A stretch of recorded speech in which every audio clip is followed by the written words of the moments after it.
ஆடி sale தள்ளுபடி up to 50%. Chennai Silks and Aha Oho Adi Sale. GT Holidays, South India's #1 travel brand. You know you are special when you're with GT Holidays. பழைய நகையை கொடுத்து white 11 monthsல அதே அடைக்கு புது நகையை எடுத்துக்கோங்க. எக்ஸ்ட்ராவா ₹1 தர வேண்டாம். Magic old gold exchange. So இது ஏஐ வந்துச்சு, அதுதான் அவ்வளோதான், நமக்கு இதுமாதிரி லைஃபே கிடையாது, என்ன வேலை பண்ணுறதே தெரியாது அப்படிங்கிறத தாண்டி இது வேறு டைமென்ஷன் ஆஃப் ஒர்க்கை வந்து கண்டிப்பாக கொடுக்கும். ஸோ அவரே சொல்லியிருக்காங்க, நாங்கள் வந்து வாட்டர் ஃபால் மாடல்லேருந்து அஜைலுக்கு மூவ் ஆகிட்டோம் அப்படின்னு. சிம்பிளாக சொன்னால் இந்த கவர்மெண்ட் ஆஃபீஸ் மாதிரி இப்போ என்ன பண்ணுறாங்க, இத்தனை டேபிள் வேணாம், எல்லாரும் சேர்ந்து ஒரே டேபிள் ஒர்க் பண்ணு அப்படிங்கிறாங்க, ஒரே ரூம் எல்லாரும் இங்கே. ஸோ இந்த ரீஸ்ட்ரக்சரிங் அப்படிங்கிறது டெஃபினட்டாக எல்லா கம்பெனிலுமே நடக்கும். இன்னும் அதீத லாபத்திற்காக ஐடி நிறுவனங்கள் செயல்படுதான்ற ஒரு கேள்வி இருக்குல்ல சார்?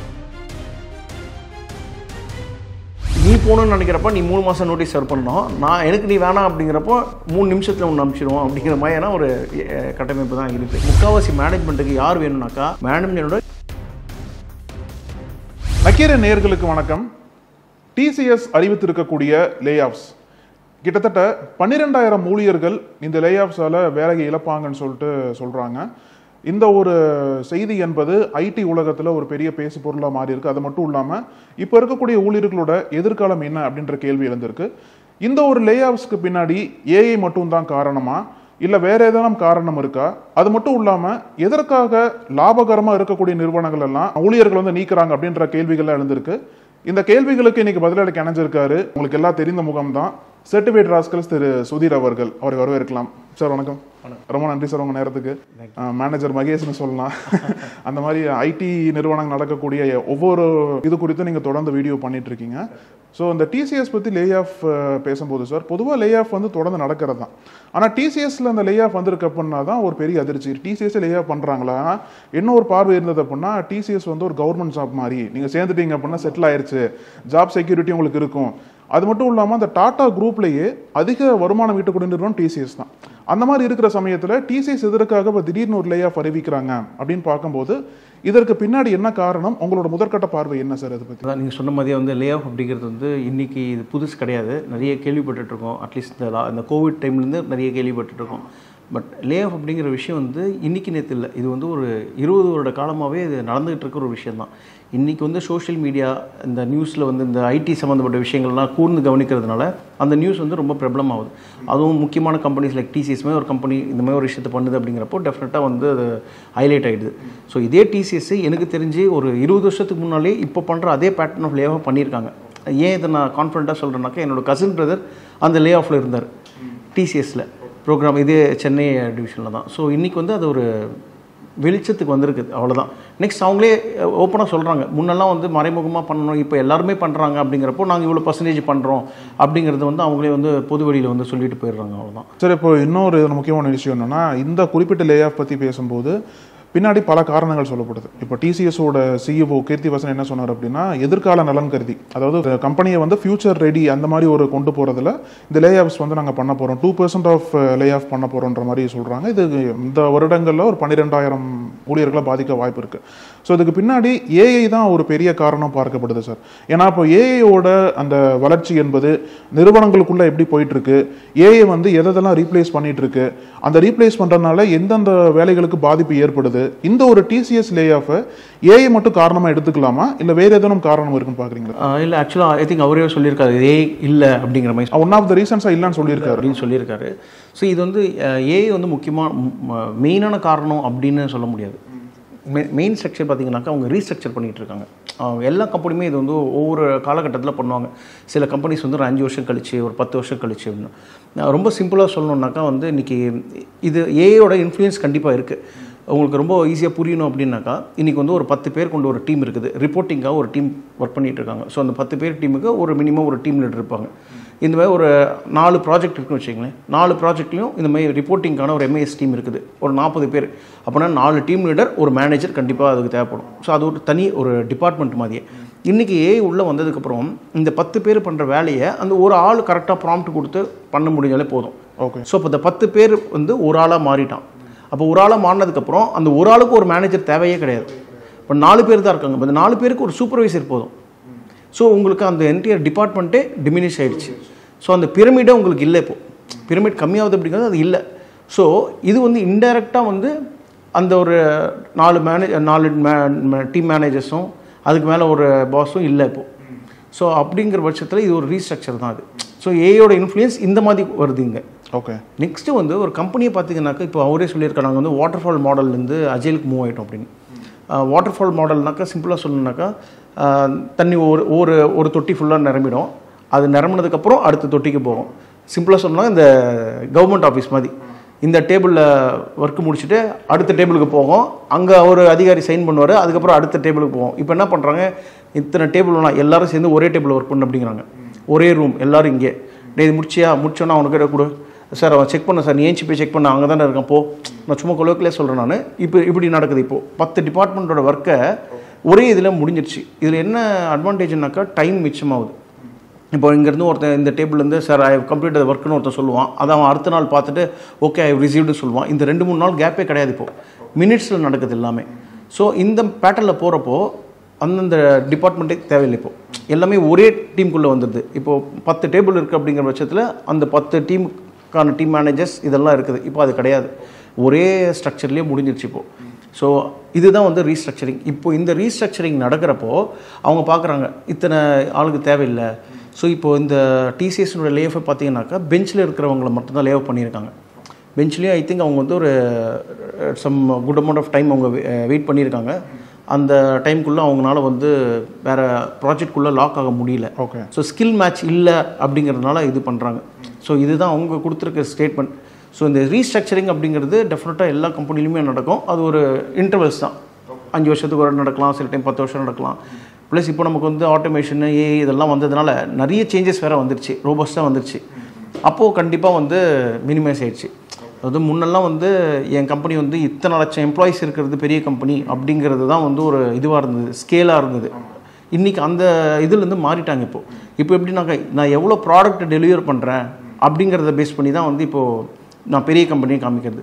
இப்போ அவ்வளோ ப்ராடக்ட் பண்ணுறதுக்கு இவ்வளோ ஆளுங்கன்னு அவசியம் கிடையாது. குறைஞ்ச டெக்னாலஜி வச்சே குறைஞ்ச ஆளுங்களை வச்சே பண்ணக்கூடிய ஆப்பர்ச்சுனிட்டிஸ் இப்படி இருக்கிறதுனால இதை வந்து அவங்க பண்ணி தான் ஆகும். இது வந்து ஒரு மேண்டேட்ரி ஆப்ஷன் மாதிரி ஆயிடுச்சு. இப்போ சார், இப்போ இந்தியாவிலேயே வந்து ஒரு மிகப்பெரிய ஐடி நிறுவனம் வந்து டிசிஎஸ் தான். அவங்க தான் வந்து ஹையஸ்ட் எம்ப்ளாயர் கூட. வருடம் அங்கே தான் நிறைய எம்ப்ளாயிஸ் வந்து ஜாயின் பண்ணுறாங்க. கிட்டத்தட்ட ஒரு 6 லட்சம் எம்ப்ளாயிஸ் கிட்ட இருக்காங்க. அதில் 2% பார்த்தா 12,000 எம்ப்ளாயிஸ் லே ஆஃப் பண்ணுறதா சொல்கிறாங்க இல்லையா?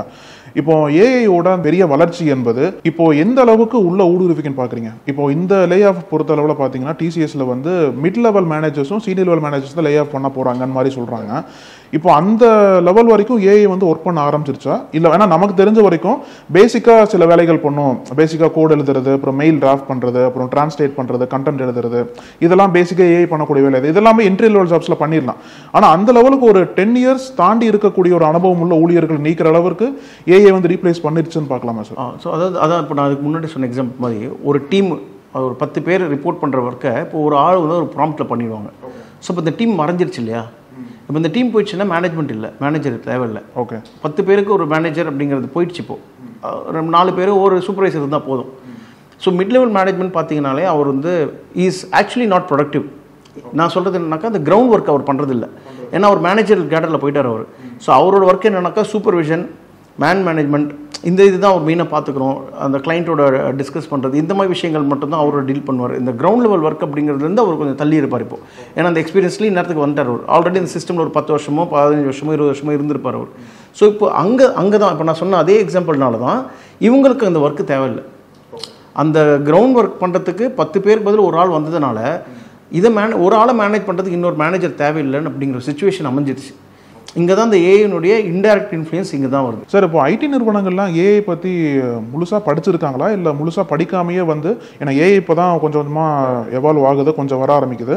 வந்தவுடனே வந்து அதில் ரொம்ப டிபெண்ட் ஆகி அதோட இன்ஃப்ளூயன்ஸ் மூலிமா ஏற்கனவே இருந்த ஹியூமன் டு ஹியூமன் பாண்டிங்கை கட் பண்ணி ஃபுல்லாக ஏஐயே போதுன்ற அளவு பண்ணிட்டாங்க ஐடி நிறுவனங்கள்லாம். ஃபுல்லாக படிச்சிருக்கிற மாதிரி தெரியல. ஏன்னா இன்னும் நம்ம ஏஐ வந்து நம்ம ஒரு பெரிய கடல் மாதிரி சொல்லலாம். இப்போ தான் கொஞ்சம் கொஞ்சமாக நம்ம டெவலப் ஆகி வந்துட்டு இருக்கோம். அந்த ஸ்டேஜில் இருக்கிற சமயத்தில் இதுவே போதும், நமக்கு வேலையாட்களே தேவையில்லைன்ற மாதிரி முடிவு எடுக்கிறதுக்கு என்னென்ன காரணங்களாக இருக்கும் பார்க்குறீங்க சார்? ஆக்சுவலாக நீங்கள் சொன்ன point correct. Majority of the கம்பெனிஸில் கொண்டு வந்துட்டாங்க, ஏஐ வந்து கொண்டு வந்து எஃபெக்டிவாக யூஸ் பண்ணுறாங்க. பட் சில கம்பெனிஸில் ஏஐலாம் இன்னும் ஃபுல்லாலாம் வரல. இல்லை எனக்கு இன்னொரு கேள்வி என்னன்னா, அதை லிமிட் பண்ண வேண்டிய தேவை இருக்குன்னு பார்க்குறீங்களா? இது வந்து தவிர்க்க முடியாது. இது வந்து இப்படி தான் போகும்.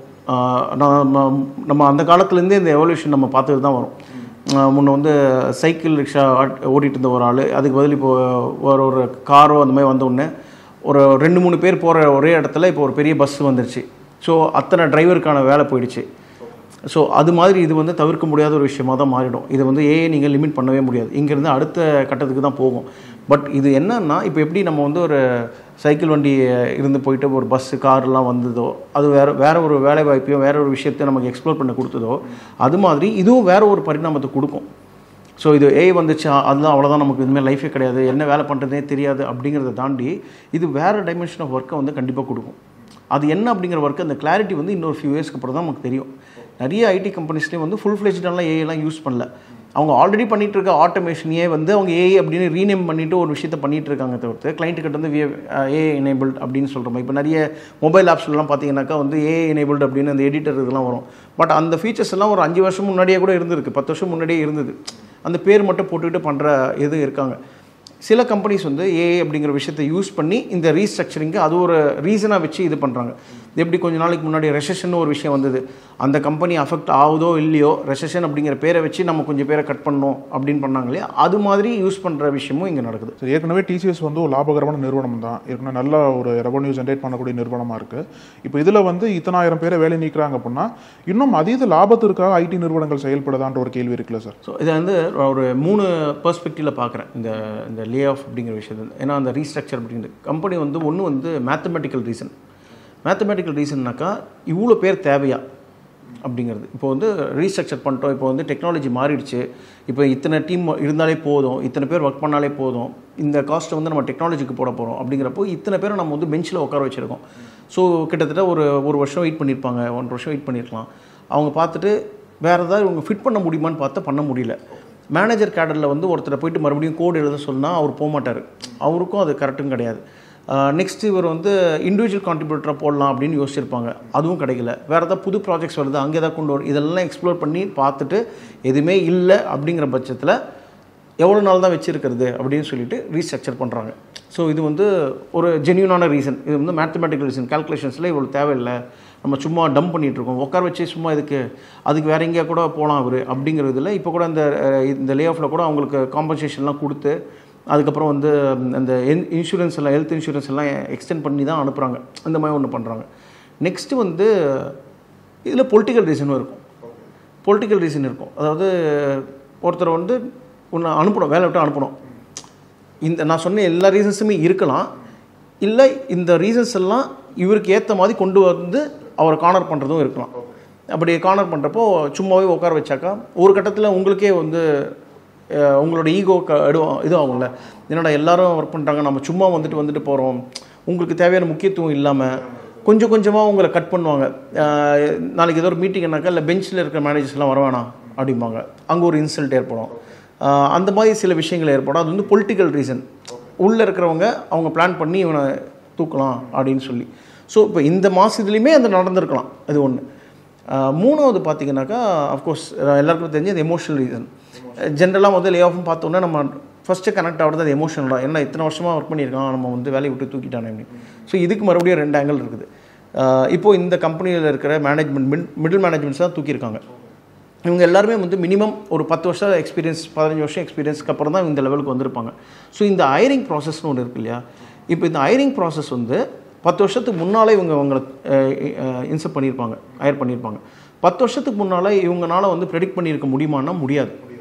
இந்த மாதிரி ஒரு விஷயம் டெக்னாலஜி வரும், இந்த மாதிரி ஏஐ வரும், இந்த மாதிரி எதுவுமே ப்ரெடிக்ட் பண்ணியிருக்க முடியாது.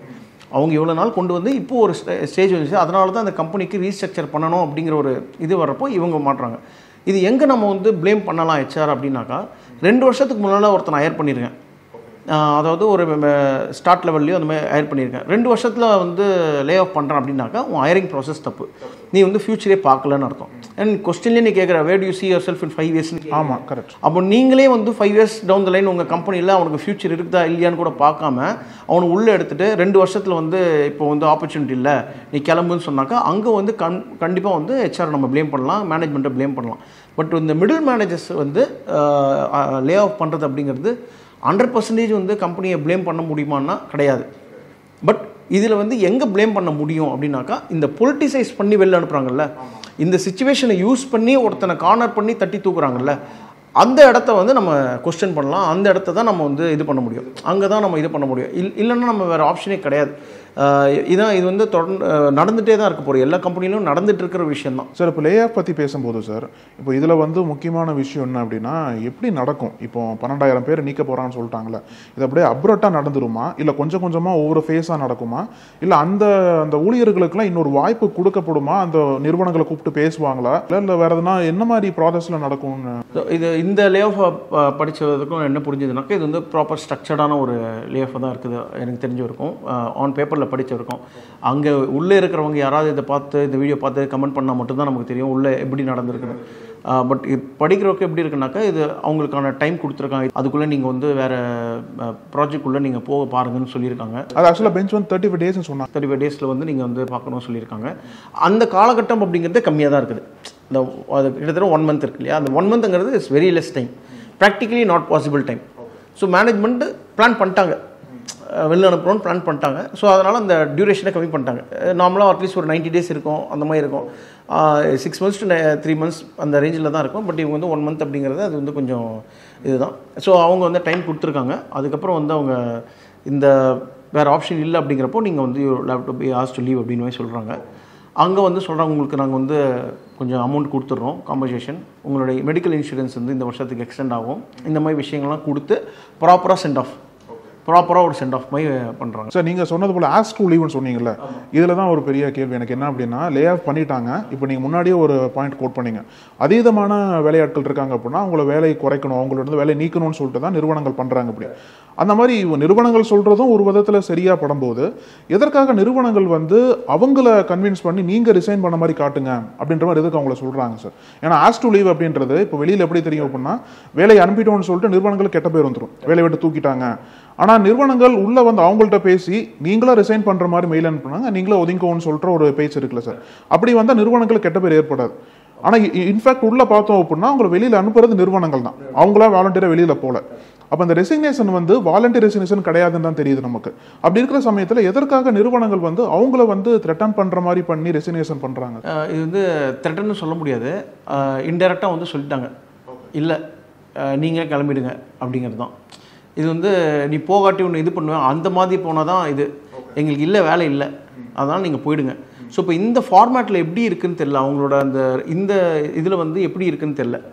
ப்ராப்பராக வந்து நீங்களே ரிசைன் பண்ணுற மாதிரி பண்ணுங்க அப்படின்னு சொன்னாங்களா? பொதுவாகவே அந்த மாதிரி நிறைய பொதுவாக நடக்குது, பொதுவாக அந்த மாதிரி விஷயங்கள். பட் இந்த டிசிஎஸ் பெர்ஸ்பெக்டிவ்ல ஓகே, ஏன்னா இவங்க வந்து ப்ராப்பராக அந்த காம்பன்சேஷன் கொடுக்குறேன், அப்புறம் இன்சூரன்ஸ் இது பண்ணுறேன் அப்படிங்கிற விஷயங்கள்லாம் கொண்டு வந்ததுனால இது வந்து வேறு ஃபார்மேட்டில் தான் அவங்க ஹேண்டில் பண்ணியிருப்பாங்க. இது வந்து பார்ட் ஆஃப் திஸ் எக்ஸசைஸ் அப்படின்னு சொல்லிட்டு இந்த இதில் இதுக்கு ஒரு பேர் வச்சுருக்கலாம், இந்த இதில் வந்து அவங்கள நம்ம இது பண்ணுறோம், வேர் ரிலீவிங் தம் அப்படின்னு சொல்லி பண்ணியிருப்பாங்க. பட் நீங்கள் சொன்ன பாயிண்ட் வந்து நடக்குது. கம்பெனி அது வந்து அவங்க ஜாயின் பண்ணுறப்பவே ஏதோ ஒரு மூலையில் ஒரு கைட்லைன் இருக்கும், எங்களுக்கு தேவைப்படாட்டி நாங்கள் அமுச்சிடுவோம், நீ போகணுன்னு நினைக்கிறப்ப நீ 3 மாதம் நோட்டீஸ் சர்வ் பண்ணணும், எனக்கு நீ வேணாம் அப்படிங்கிறப்போ 3 நிமிஷத்தில் ஒன்று அனுப்பிச்சிடுவோம் அப்படிங்கிற மாதிரியான ஒரு கட்டமைப்பு தான் இருக்குது. ஸோ அந்த இடத்துல வந்து அப்படி தான் பண்ணுறாங்க. ஏன்னா இங்கே வந்து டெர்மினேட் அப்படின்னாக்கா வேற ஒரு மீனிங்கு, கம்பெனியை வந்து ஒன்று வெளில தொத்துனாக்கா அது வேற ஒரு அட்ரிஷன் கேட்டகரி, இன்னொரு பக்கம் எம்ப்ளாயிஸும் பாதிக்கும் அந்த கரியரில். ஆமாம். ஸோ இங்கே வந்து ஆஸ்திரேலியானா இங்கே தான் இந்த த்ரெட்டனிங் நடக்கும். இப்போ நீயா போ, இல்லைன்னா நான் உன்னை டெர்மினேட் பண்ணுவேன், நான் டெர்மினேட் பண்ணால் உனக்கு பிளாக் மார்க். ஒரு பெரிய கம்பெனி இருந்தாக்கா நான் நாஸ்காம் மாதிரி ஒரு விஷயத்தில் அந்த கமெண்ட்டில் வரும், வேறு வேணா வெரிஃபிகேஷன் பண்ணுறப்போ நீ வந்து டெர்மினேட்னு வரும், உன்னை உள்ளே எடுத்துக்க மாட்டான்.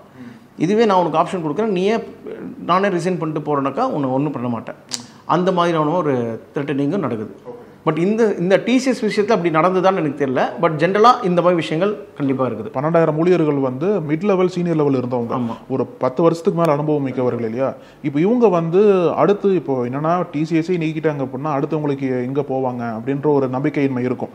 ஏன்னா டிசிஎஸ் பெரிய நிறுவனம், அங்கேயே வேலை இல்லை அப்படின்னா அடுத்து யார் வேலை கொடுப்பாங்கன்ற ஒரு கேள்வியெல்லாம் இருக்கும். கண்டிப்பாக அவங்களுக்கு நீங்கள் ஒரு 20 வருடங்கள் ஐடி துறையில் இருந்திருக்கீங்க இல்லையா சார், உங்களோட பார்வையில் அவங்களுக்கு என்ன சொல்ல விரும்புறீங்க சார்? அடுத்து எப்படி அவங்க பாதையை அமைச்சிக்கலாம் அப்படின்னு வரப்போ? ஸோ இவங்க இப்போ வந்து மிட் லெவல் மேனேஜ்மெண்ட் வந்து வெளில வராங்க. ஸோ இவங்களுக்கு 2-3 ஆப்ஷன்ஸ் கண்டிப்பாக இருக்குது. ஃபர்ஸ்ட் ஆப்ஷன் பார்த்தீங்கன்னாக்கா நிறைய வந்து ஸ்டார்ட் அப் கம்பெனிஸ் இருக்கும், நிறைய வந்து மிட் லெவல் கம்பெனிஸ் இருக்கும். அந்த கம்பெனிஸ்க்கு இவங்க கன்சல்டண்ட்டாக போகலாம். ஏன்னா இவங்களுக்கு வந்து டொமைன் நாலேஜ் ஹெவியாக இருக்கும். இவங்களுக்கு கான்டாக்ட்ஸ் நிறைய இருக்கும். இவங்க அந்த டொமைனில் இருக்கிற எல்லா விஷயங்களும் அவங்க பார்த்துருப்பாங்க. அந்த டைப் ஆஃப் எஸ்கலேஷன்ஸ் பார்த்துருப்பாங்க, சேலஞ்சஸ் பார்த்துருப்பாங்க, அந்த என்னென்ன பாட்டில் நெக் இஷ்யூஸ் இருக்கும் எல்லாமே அவங்களுக்கு தெரியும். ஸோ அந்த இது இருக்குது, அந்த ஸ்ட்ராட்டஜிக்கெலாம் அவங்க வந்து அவங்களுக்கு ஹேண்ட்ஸ் ஆன் எக்ஸ்பீரியன்ஸ் இருக்கும். அதை வச்சுட்டு அவங்க கன்சல்டண்ட்டாக போகலாம், ஃப்ரீலான்சிங்கும் பண்ணலாம். இப்போது இந்த டெக்னாலஜி விஷயங்கள்லாம் அவங்களுக்கு தெரிஞ்சிருச்சு. இப்போது இவங்க என்ன பண்ணலான்னு இன்னொரு ஆப்ஷன் இருக்குது. அவங்க வந்து ஒரு ட்ரைனிங் சென்டர் மாதிரி கொண்டு வரலாம்.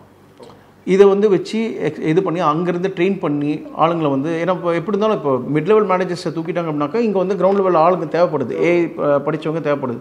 அது வந்து ட்ரெயின் பண்ணுறதுக்கான ஆப்ஷன்ஸ் இருக்குது. நெக்ஸ்ட்டு இவங்களுக்கு இருக்கிற exposure, domain knowledge and contacts எல்லாம் வச்சு இவங்களே ஒரு ஸ்டார்ட் அப்பும் ரெடி பண்ணலாம். இந்த 3 ஆப்ஷன் இருக்குது. ஸோ இந்த டோர் க்ளோஸ் ஆகிடுச்சு. இப்போ அவங்க இத்தனை நாள் என்ன பண்ணியிருப்பாங்கனாக்கா அந்த மேனேஜர் கேடர்லேயே ஓரளவுக்கு இருந்திருப்பாங்க. அட்லீஸ்ட் ஒரு லாஸ்ட் 2-3 இயர்ஸாக வந்து அவங்களுக்கு பெருசாக வந்து நம்ம கீழே இருக்க பசங்க ஒர்க் பண்ணுற மாதிரி ஹெவியாலாம் பண்ணியிருக்க மாட்டாங்க. அவங்களுக்கான ப்ரெஷர்ஸ் இருக்குது கண்டிப்பாக. பட் இந்த கிரவுண்ட் ஒர்க்கில் வந்து கொஞ்சம் டிட்டாச்சாக இருந்திருப்பாங்க. ஸோ இப்போது அவங்க வந்து இங்கே வரணுன்னாக்கா அவங்க கொஞ்சம் சாக்ரிஃபைஸ் பண்ணணும். எதில் சாக்ரிஃபைஸ் பண்ணணுன்னாக்கா அவங்க ஈகோவை சாக்ரிஃபைஸ் பண்ணணும், அவங்க சேலரி சாக்ரிஃபைஸ் பண்ணணும், அண்ட் அவங்க நேச்சர் ஆஃப் ஒர்க்கு சாக்ரிஃபைஸ் பண்ணணும். நான் வந்து எப்பவும் போல் நான் போயிட்டு எனக்கு கேபினில் உட்காந்துப்பேன், அது ஒர்க் அவுட் ஆகாது. நீ புதுசாக ஒன்று ஸ்டார்ட் பண்ணுறனாக்கா திரும்பி கிரவுண்டுக்கு வரணும், கிரவுண்டுக்கு வந்துட்டு இங்கேருந்து தான் மறுபடியும் ஸ்டார்ட் பண்ணணும். பட் அது பண்ணாக்கா இது இன்னொரு அவங்களுக்கு வந்து அவங்களோட செகண்ட் இன்னிங்ஸ் மாதிரி இது. இதில் ஒர்க் அவுட் ஆயிடுச்சுனாக்கா they can be the owners. அவங்களே ஒரு புது நிறுவனத்தையே தொடங்குறதுக்கான அமைப்புகள்லாம் கூட இதில் ஆப்ஷன்ஸ் இருக்குது. சீனியர்ஸ் வந்து வெளியில் போகிறாங்க, ஃப்ரெஷர்ஸ் வந்து உள்ளே வருவாங்க. ஐடி நிறுவனங்கள் பெருசாக வந்து இப்போ கேம்பஸ் ரெக்ரூட் போவாங்க இல்லையா, எல்லா காலேஜுக்கும் கேம்பஸ் ரெக்ரூட் போகும்போது ஐடி நிறுவனங்கள் தான் பெருவாரியாக அங்கே போவாங்க. அங்கே போய் இங்கே இருக்கக்கூடிய மாணவர்கள்ட்ட வந்து இன்டர்வியூ எடுப்பாங்க, யார் யார் கரெக்டாக இருக்காங்களோ அவங்கள வந்து அஷூரன்ஸ் கொடுப்பாங்க, ஜாயின் பண்ணிக்கலாம் அப்படின்ற மாதிரி. இப்போ இந்த மாதிரி தொடர்ந்து லே ஆஃப் நடக்கும்போது அங்கே இருக்கக்கூடிய மாணவர்களுக்கு நம்பிக்கை இருக்காதுல்ல சார்? ஐடி நிறுவனங்கள் வந்தாலே நமக்கு வந்து ஷூரிட்டி கிடையாது, கேரண்டி இருக்காது, அப்போ எதுக்கு வேலையில் சேர்ந்துட்டு அப்படின்ற கூட சில மைண்ட் செட் வரும் இல்லையா மாணவர்களுக்கு. ஏன்னா தொடர்ந்து செய்திகள் பார்க்குறாங்க அப்படின்ற பட்சத்தில் இந்த ஐடி நிறுவனங்கள் வந்து எப்படி அங்கே வந்து நம்பிக்கையை பெறும்னு பார்க்குறீங்க சார்? சார் அது இப்போ என்ன ஆயிடுச்சுனாக்கா, இப்போ இருக்கிற காலகட்டத்தில் எப்படின்னாக்கா, எனக்கு தெரிஞ்ச ஒரு ரீசெண்டாக ஒரு ரிலேட்டிவ் ஒருத்தர்கிட்ட கேட்டிருந்தேன். கவர்மெண்ட் ஆப்ஷன் கிடச்சிது, அவர் அது போல ஐடிக்கு தான் போயிருக்காரு. நான் கேட்டேன், இந்த கவர்மெண்ட் இப்போ நம்மக்கிட்ட கேட்டாக்க என்ன நம்ம பண்ணுவோம், பிளைண்டாக வந்து ஆமாம் கவர்மெண்ட் ஜாப் கிடச்சதுன்னா அங்கே போயிடுவாங்க. அங்கே போகல, ஏன்னா அவ்வளோ சேலரி இல்லை. ஸோ அவங்களுக்கு வந்து இந்த ஷார்ட் டேர்ம் தான் பார்க்குறாங்க. ஸோ நெக்ஸ்ட் வந்து அவங்களுக்கு கான்ஃபிடென்ட் இருக்குது. என்ன கான்ஃபிடென்ட், இவனா இன்னொருத்தன். இப்போது மேபி அது அந்த ஜென்ரேஷன் கேப்பாக கூட இருக்கலாம். நம்ம வந்து அந்த டைமில் வந்து பயப்படுவோம், இத்தனை நாள் இங்கே ஒர்க் பண்ணிட்டுமே அடுத்தது எப்படி போகிறது அப்படிங்கிறது. அவங்களுக்கு அந்த ஒரு ஃபியர் ஃபேக்டர் கிடையாது. நெக்ஸ்ட்டு வந்து அந்த பிரமிட் ஸ்ட்ரக்சர்லேயே பார்த்தீங்கன்னாக்கா அந்த ஸ்டார்ட் லெவலில் இருக்கிறவங்களுக்கு ஓப்பனிங் நிறைய இருக்குது. நீங்கள் மிட் லெவல் மேனேஜ்மெண்ட் மேலே போனால் தான் ஓப்பனிங்ஸ் எல்லாம் கம்மியாக இருக்கும். இவங்களுக்கான ஓப்பனிங்ஸ் வந்து ஹெவியாக தான் இருக்கும். இங்கே இல்லைனா இன்னொரு கம்பெனி இது பண்ணிகிட்டே தான் இருப்பாங்க. ஸோ நெக்ஸ்ட் வந்து இவங்க கொடுக்குற abundant amount of facilities, salary, அந்த லைஃப் ஸ்டைல் சேஞ்சஸ் எல்லாமே வந்து கொஞ்சம் கிளாமரஸாக இருக்கிறதுனால அவங்க வந்து they will go for it. அது வந்து தவிர்க்கவே முடியாது. ஆமாம் சார். இப்போ வந்து லே ஆஃப் தொடர்ந்து நடக்கும்போது இன்னொரு விண்டோவில் பார்த்தீங்க அப்படின்னா ஹையரிங்கும் நடந்துட்டுருக்கு. ஹையர் பண்ணுறாங்க, இந்த பக்கம் வேலையை நீக்கிறாங்கன்ற பட்சத்தில் இந்த ஒரு அந்த பேரடாக்ஸ் மாதிரி போயிட்டு இருக்குல்ல சார். இதில் வந்து லே ஆஃப் பண்ணக்கூடிய எம்ப்ளாயிஸ் வந்து லீகலாக போகிறேன், நோட்டீஸ் எனக்கு கொடுக்கல, உடனே இது பண்ண சொல்கிறாங்கன்னு மாதிரி ஒரு சொல்லும் போது லீகலாக போகிறதுக்கு ஆப்ஷன்ஸ் வந்து இருக்கா? அப்படி இது வரைக்கும் போயிருக்காங்களா உங்களை பார்வையில்? ஓகே, இது வந்து மறுபடியும் 2-3 ஆப்ஷன் நான் சொல்கிறேன் நான். ஸோ ஃபஸ்ட்டு வந்து ஒரு லெவல், ஃபார் எக்ஸாம்பிள் லெவல் 1ல் இருந்து ஒரு 1000 பேரை வெளில தள்ளிட்டாங்க. அதே லெவல் 1ல் இன்னொரு 1000 பேரை உள்ளே எடுக்கிறாங்க. அப்படிங்கிறப்ப தான் ஆப்பிள் ஃபார் ஆப்பிள் கம்பேரிசன் வருது. இப்போ நான் வெளில அமிச்சது மேனேஜ்மெண்ட் லெவலில் இருக்கிற ஆளுங்களை, உள்ளே எடுக்கிறது ஃப்ரெஷர் லெவல்.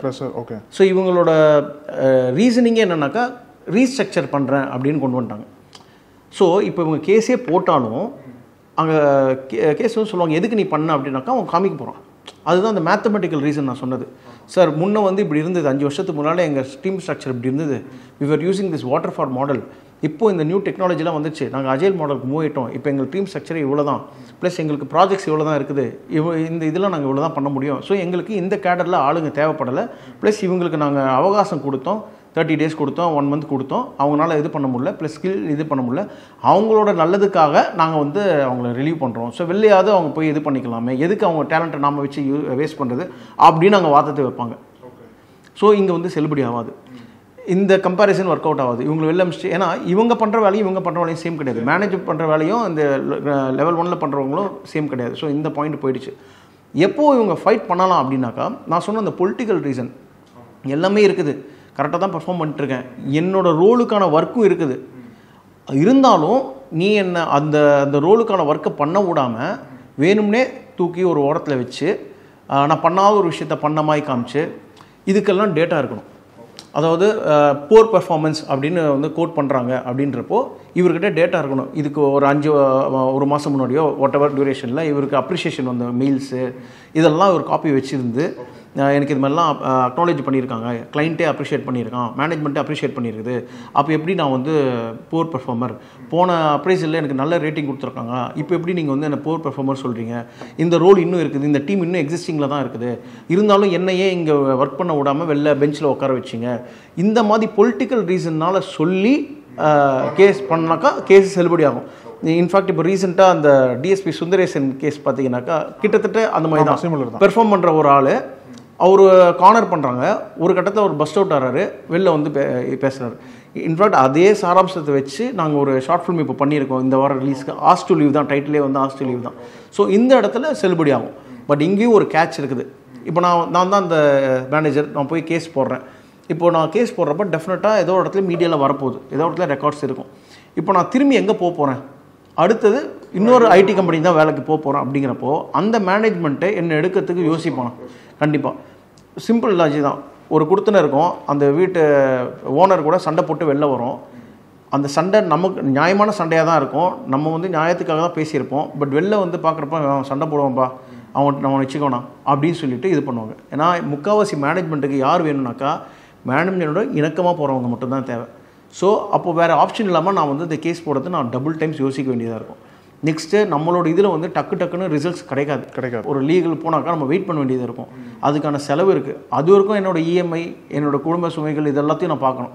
ஸோ இப்போ இது யார் பண்ண முடியும்னாக்கா, என்கிட்ட பணம் இருக்குது, ஒரு 5-6 வருஷம் நான் ஒன்றும் பிரச்சனை இல்லை, இவனை எப்படியாவது கொண்டு வந்து பிரச்சனை பண்ணுறேன்டா அப்படி, நான் இதுக்கு பதிலாக இன்னொரு ஆல்டர்னேட் ஒர்க் போகிறேன், அது வேறு இண்டஸ்ட்ரியில் போகிறேன், இல்லை என்னோட யாரோ ஒருத்தர் வந்து என்னை எடுத்துக்கிட்டார், பரவாயில்ல அடி வா அப்படின்னு சொல்லிட்டு எடுத்துக்கிட்டாரு, சாதகமான சூழல் ஏற்பட்டுச்சு அப்படின்னாக்கா நம்ம கேஸ் போடலாம். அது பண்ணி அது வின் பண்ண நிறைய கேசஸ் இருக்குது நம்மக்கிட்ட, அது மாதிரி ரெடி இருக்குது. பட் ஜென்ரல் பப்ளிக்கோட மைண்ட் செட்டில் இந்த மாதிரி கேஸுக்கு போவாங்களா அப்படின்னா கிடையாது. அங்கே தான் அந்த ஆஸ் டு லீவ் அப்படிங்கிறதே வருது. அவன் ஏன் அந்த தைரியமாக சொல்கிறான், நீங்கள் சைன் போட்டு போ இல்லை நான் டெர்மினேட் பண்ணுவேன் அப்படின்னாக்கா, இங்கே உன்னை தைரியமாக பேசுகிறான், நீ டெர்மினேட் பண்ணி பாரு, உன்னை கேஸ் போட்டு இழுக்கிறான் அப்படின்னு ஏன் சொல்ல முடியலனாக்கா இவ்வளோ விஷயங்கள் அவன் மைண்டில் ஓடுது. அப்போ என்ன பண்ணுறான், சரி சார் நானே சைன் போட்டுறேன் சார் அப்படின்னு சொல்லிட்டு போடுறது. எனக்கு அவ்வளோ கமிட்மெண்ட்ஸ் இருக்குது, நீங்கள் சொல்கிறது கூட இஎம்ஐ கமிட்மெண்ட் நம்மளோட ஜுடிஷியலே வந்து அவ்வளோ டக்குன்னு கிடையாது, ரோபஸ்ட்டாக இல்லை, டைம் எடுக்கும். நம்ம சொசைட்டியுமே அதுக்கு வந்து இன்க்ளைன் கிடையாது. என்ன ஏதுன்னு அவன் பிரச்சனை பண்ணியிருக்கான், வேணா விட்டுரு அப்படிங்கிற மாதிரி சொல்லுவாங்க. யோசிப்பாங்க, இவனை நம்ம வேலைக்கு வச்சாக்கா ஒரு வேளை இவனை வீக்கெண்ட் ஒர்க் பண்ண சொன்னால் இவன் பிரச்சனை பண்ணுவானோ அப்படிங்கிற மாதிரி யோசிச்சு அவாய்ட் பண்ணுவாங்க. சார் இப்போ டிசிஎஸ் லே ஆஃப் பற்றி பேசும்போது சார், டிசிஎஸோட சிஇஓ இருக்கார்ல கீர்த்திவாசன், அவரோட சம்பளம் வந்து இப்போ பெரிய ஒரு விவாதம் ஏற்பட்டிருக்கு. ஏன்னா அவர் வந்து வருடத்திற்கு 26 கோடி சம்பளம் வாங்குறாரு அப்படின்ற மாதிரி சோசியல் மீடியா ஃபுல்லாக வைரல் பண்ணிருக்காங்க. அவங்க என்ன வாதம் வைக்கிறாங்க அப்படின்னா, நீங்கள் வந்து உங்கள் சம்பளத்தை கொஞ்சம் குறைச்சிங்க அப்படின்னா இவங்களுக்கு வேலை இருக்கும்ல அப்படின்ற மாதிரி ஒரு வாதம் வைக்கப்படுது. இப்போ இந்த கம்பேரிசன் வந்து உங்கள் பார்வையில் சரியா சார்? ஆக்சுவலாக பார்த்தீங்கன்னாக்கா அது ஒரு எமோஷனல் இது தான் அது. அதாவது இத்தனை பேர் வேலை போகுதில்ல, அதாவது சிம்பிளாக சொல்லணுன்னாக்கா நம்ம ஸ்கூலில் படிக்கிறப்போ ஒரு பையன் லஞ்ச் பாக்ஸ் கொண்டு வரலன்னா டே எல்லோரும் கொஞ்சம் ஒரு ரூபாய் வச்சிங்கன்னா அவன் சாப்பிடுவான்ல அப்படிங்கிற மாதிரி, அது வந்து ஒரு டெம்பரரி இதுதான். பட் மெயின் இந்த டிசிஎஸை பொறுத்த வரைக்கும், இந்த லே ஆஃபை பொறுத்த வரைக்கும் அவங்க கொடுத்துருக்க ரீசன் வந்து பட்ஜெட்னால கிடையாது. எங்கள் பட்ஜெட் இல்லை அதனால் வேலையை விட்டு தூக்குறேன் அப்படின்னு சொல்ல, கம்பெனி ரீஸ்ட்ரக்சர் பண்ணுறோம், அதில் இந்த ஸ்கில்ஸ் எல்லாம் மேட்ச் ஆகலை, இத்தனை பேர் ஆல்ரெடி பெஞ்சில் தான் இருந்தாங்க, 35 நாள் வெயிட் பண்ணோம், வேறு ப்ராஜெக்டில் எங்களால் ப்ளேஸ் பண்ண முடியல, அவங்களுக்கான ரெக்குவயர்மெண்ட் இல்லை அப்படின்னு சொல்கிறாங்க. ஸோ விச் மீன்ஸ் இவங்க வெளில போனால் வேறு ஏதாவது ஸ்கில்லு எங்கள் கம்பெனியில் வந்து இவங்களுக்கான வேலை இல்லை அதனால் அனுப்புகிறோம் அப்படிங்கிற மாதிரி தான் சொல்கிறாங்க. ஸோ அதனால் இதை வந்து எமோஷ்னலாக பார்த்தா தான் இந்த கான்செப்டில் வரும். பட்ஜெட்னால் இவங்க வேலையை விட்டு தூக்கலை. ஸோ விச் மீன்ஸ் இந்த செக்மெண்ட்டில் நம்ம அந்த எடுத்துகிட்டு போகக்கூடாது. நெக்ஸ்ட்டு ஒருவேளை பட்ஜெட்னாலேயே போகிற சிச்சுவேஷன் சினாரியோஸ் இருக்குது இல்லையா, அங்கே வந்து சில இடத்துல வந்து இப்போ கோவிட் டைமில் நிறைய கம்பெனிஸோட டாப் மேனேஜ்மெண்ட் வந்து அவங்கள சேலரி கட் எடுத்திருக்காங்க அவங்களே. ஸோ அந்த டைமில் வந்து சரி இது பேலன்ஸ் பண்ணலாம் அப்படின்னு அந்த மாதிரியும் சில கம்பெனிஸ் பண்ணியிருக்காங்க. சில கம்பெனிஸ் வந்து இத்தனை பேர் வந்து பட்ஜெட் இல்லைன்னு சொல்லி வெளில அனுப்புகிறப்போ அப்போ வேணால் இந்த ஒரு ஆப்ஷன் வந்து ஒர்க்கபிள் ஆப்ஷனாக இருக்கலாம். அதாவது நம்ம டாப் மேனேஜ்மெண்ட் கொஞ்சம் இது பண்ணாக்கா இது பண்ணலாம் அப்படின்னு. பட் இந்த ஒரு லே ஆஃபை பொறுத்த வரைக்கும் அது கிடையாது. நெக்ஸ்ட் இன்னொரு பாயிண்ட் என்னென்னா வந்து இந்த சிஇஓக்குன்னு ஒரு டெசிக்னேஷன், அதுக்கு ஒரு பேக்கேஜ் கொடுத்துருக்காங்க. ஏன்னா அவருடைய பொறுப்பு அப்படிங்கிறது வேறு. அவர் எடுக்க வேண்டிய அவரோட ஒரு சின்ன எஸ் ஆர் நோ வந்து அந்த கம்பெனியவே புரட்டி போடும். ஸோ இப்போது அந்த ஒரு பெரிய கேப்டனுக்கான வந்து ஒரு வேலை இருக்குது, எதுக்கு அவ்வளோ வேலை கொடுக்குறீங்க இங்கே இவ்வளோ தானேன்னா அது அந்த டிஃப்ரென்ஸ் கண்டிப்பாக இருக்க தான் செய்யும். நம்ம பேசுகிறதுக்கு சொன்ன மாதிரி வீட்டில் ஒருத்தவங்க ஒர்க் பண்ணுறாங்கன்னா அவங்களுக்கு ஒரு சம்பளம் இருக்கும், இது வீட்டு ஓனருக்கு வேறு ஒரு சம்பளம் இருக்கும். ஸோ அதை வந்து நம்ம கம்பேர் பண்ண முடியாது. அந்த லெவலுக்கான சில விஷயங்கள் இருக்குது. சிச்சுவேஷன்ஸில் எமர்ஜென்சியில் அது கொஞ்சம் வந்து தளர்த்திக்கலாம். பட் இது பண்ணி இதை சேவ் பண்ணணும் அப்படிங்கிற கான்செப்ட் வந்து அந்த நியூஸை வந்து எமோஷனலாக பார்க்குறவங்க மட்டுமே அப்படி வந்து ரியாக்ட் பண்ணுவாங்க. பட் நிதர்சனத்தில் அது கிடையாது. நிதர்சனப்படி அந்த வாதம் வந்து சரியாக இருக்காது, ப்ராக்டிக்கல் கிடையாது. அவங்களோட பெர்ஸ்பெக்டிவ் எப்படின்னாக்கா, நீங்கள் வரமாட்டேன் அப்படிங்கிறது உங்களுக்கு தெரியணும், அவ்வளோதான். நான் எதுக்கு வரல அப்படிங்கிறது உனக்கு எதுக்கு தெரியணும்?